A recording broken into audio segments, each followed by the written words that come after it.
So, welcome back to Lightwave Guru.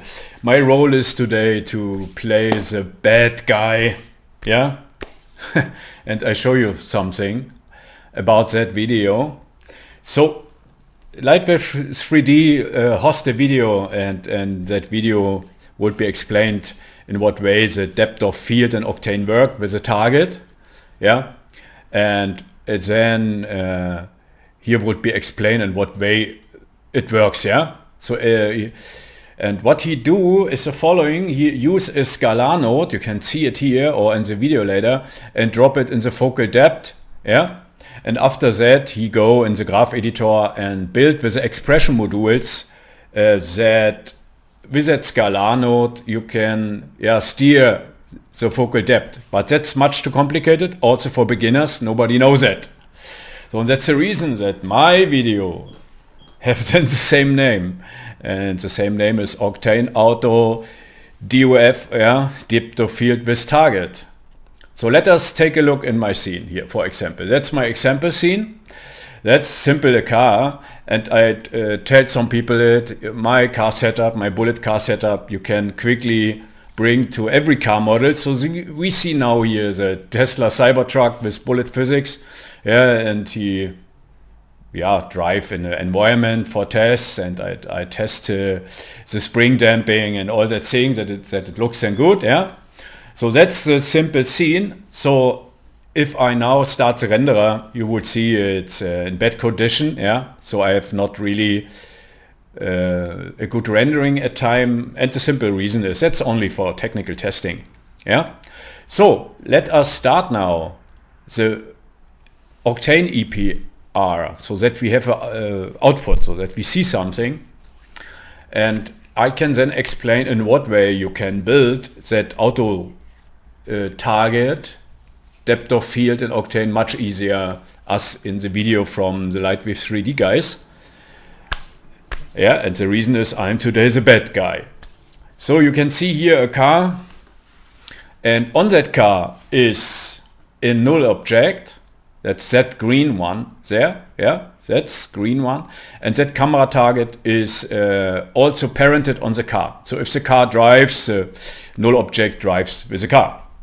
So, and now I show the setup. There's much easier as that what is shown in another video, and that's that setup here, yeah. So that's much more easier for all, also for beginners.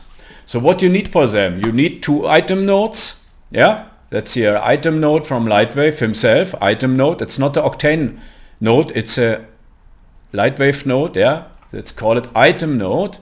And here we have a second item node, and we have here the distance node, and that's all nodes from Lightwave and not from Octane.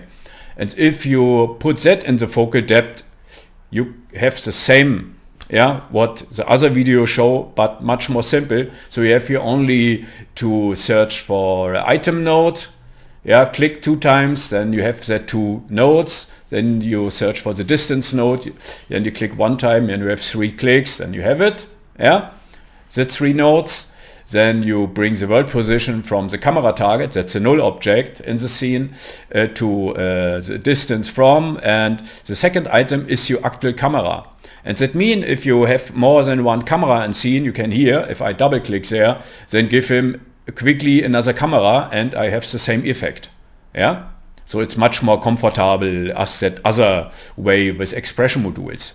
So, and if you have embedded that basic setup here for your depth of field, then you can go in the camera lens himself, yeah, in the Octane thin lens camera, and now you can in real time play with the aperture, yeah. And if we do that, I take now extremely aperture, you see that it in real time works, and in that way you can the aperture for that scene bring in function, and the rest, if the animation would work and if you rendered out, do the camera target and the camera and the distance node for you.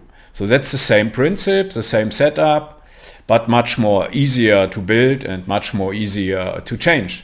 For example, if I now would have another camera target, yeah, then I take another camera target. yeah, with one click. Or I want another camera, with one click I can use another camera. And that's the reason that this setup here is not only much more simple and not so complicated, it's also very handleable. Yeah, it's much more handleable as if you build that setup with the expression modules. So that's my bad guy part for today. Have a nice day. Later.